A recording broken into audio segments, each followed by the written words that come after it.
Ladies, I hate to be the one to tell you this, but you might smell bad and not even know it.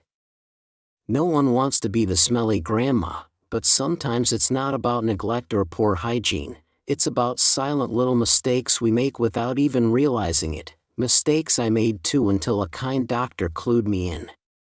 So stay with me, because these 6 silent hygiene mistakes could be making you smell unpleasant, and fixing them is simpler than you think. And before we dive in, don't forget to like this video, subscribe to Savvy Senior, and tell me in the comments, what's one self-care tip you swear by in your older age? I read them all and I love learning from you. 1. Wearing the same bra for too long. Ladies, let's get honest for a moment. How many times have you worn your favorite bra without washing it? 2 times? 4 times? A full week? Don't be shy, I used to do it too. And before you say, well, I didn't even sweat, let me tell you what my doctor told me, it doesn't matter. Your skin still sheds, your body still produces oils, and yes, even if you barely moved, a layer of bacteria and odor builds up real fast in your undergarments. Now here's what no one told me for years. As we age, our skin becomes thinner and more delicate. That means it absorbs odors and bacteria more easily, and unfortunately, it also holds on to them. I had a cotton blend bra I loved to death, wore it 3 days a week, it fit like a dream, but then one day I hugged my niece and she gave me that little wrinkled nose. She didn't say anything, bless her, but that look said it all, something smelled off. It wasn't until I started rotating bras more frequently, and actually washing them every 2 to 3 wears, that things turned around. And yes, I said rotating. You should never wear the same bra 2 days in a row, the elastic needs time to recover, and your skin needs a fresh start. I also learned that materials matter. Some synthetic fabrics hold odors longer even after washing. That's why I switched to breathable cotton bras with removable pads, easier to wash, easier to dry, and far more forgiving. Now I know doing more laundry can feel like a chore at our age, but think of it like this, a clean bra isn't just about hygiene, it's about dignity, it's about confidence. No one wants to be remembered as the sweet old woman with the not-so-sweet scent. Trust me, this tiny habit makes a big difference. 2. Not exfoliating underarms. This one shocked me when I first heard it, exfoliating your underarms.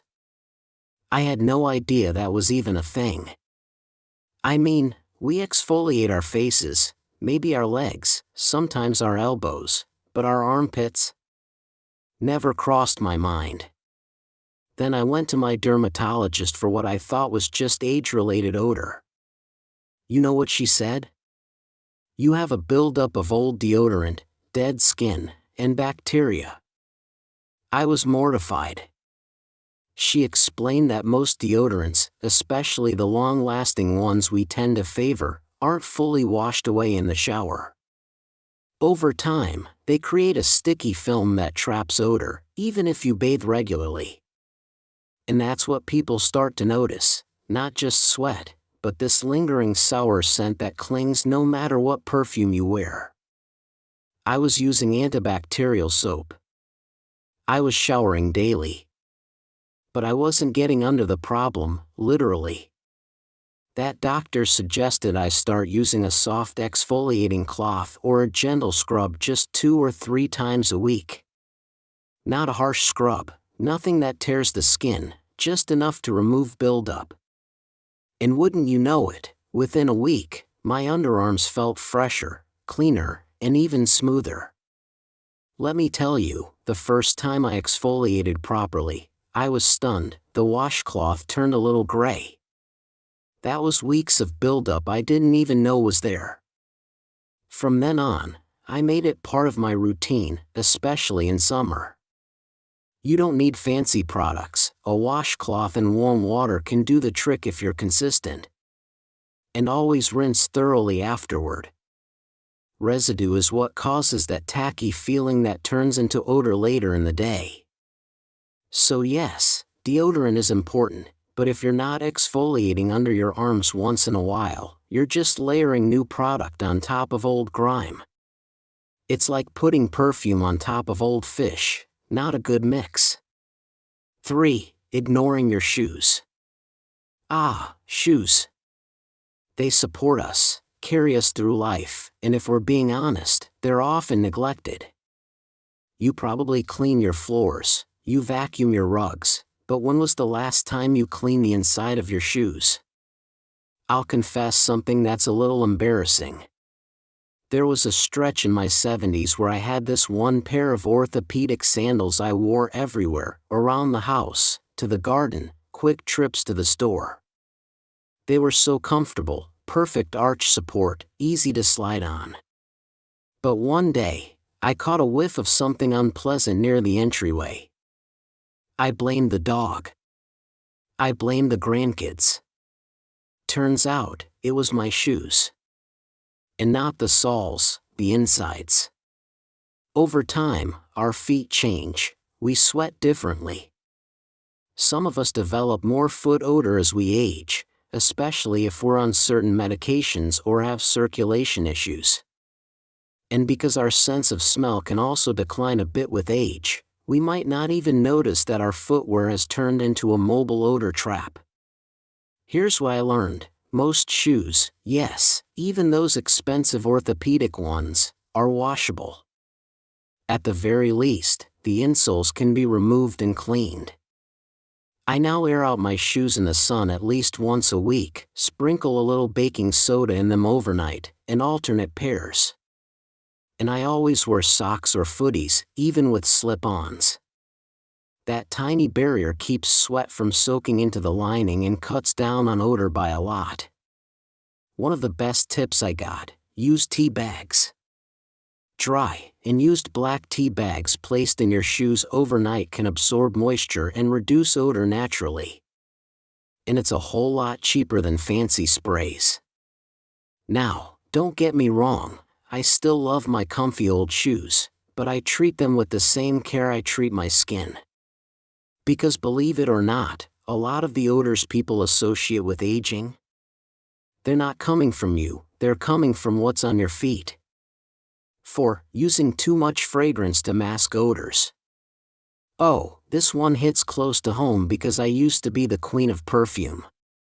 Ever since I was in my 20s, I had my scent, you know the one.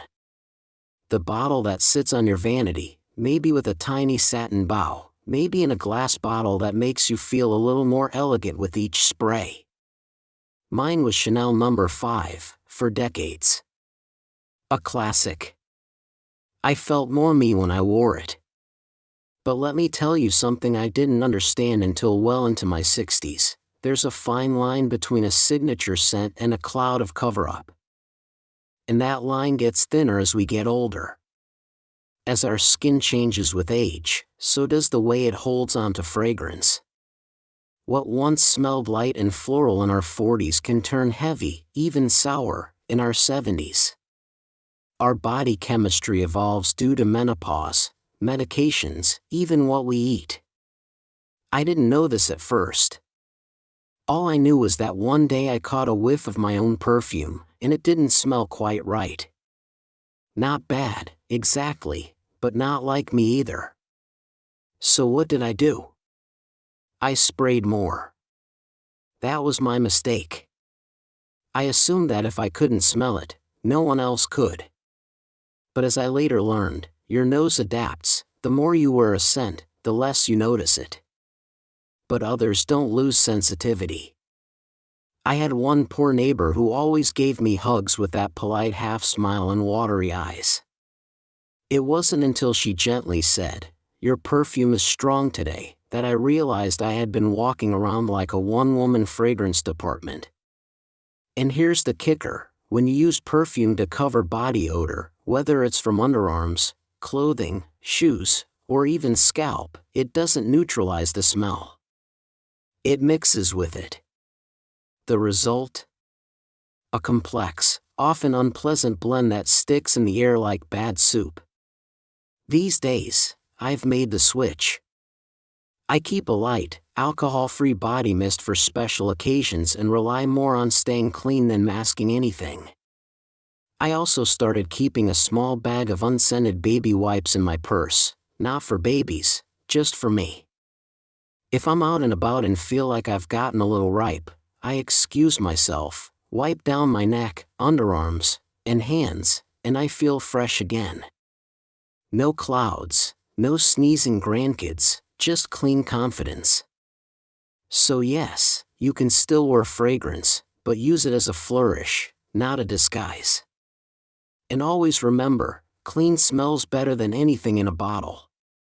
5. Not washing your hair accessories. Let me ask you a question, and be honest. When was the last time you washed your hairbrush, or your comb, or your favorite little scrunchie you keep in your purse? If you had to pause, you're not alone. For years, I thought washing my hair was enough.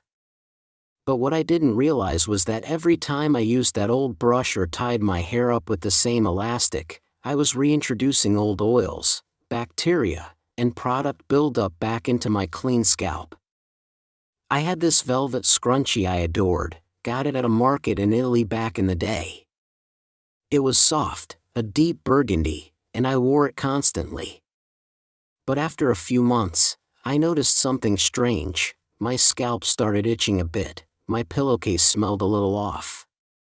I chalked it up to age. But then I did a little test.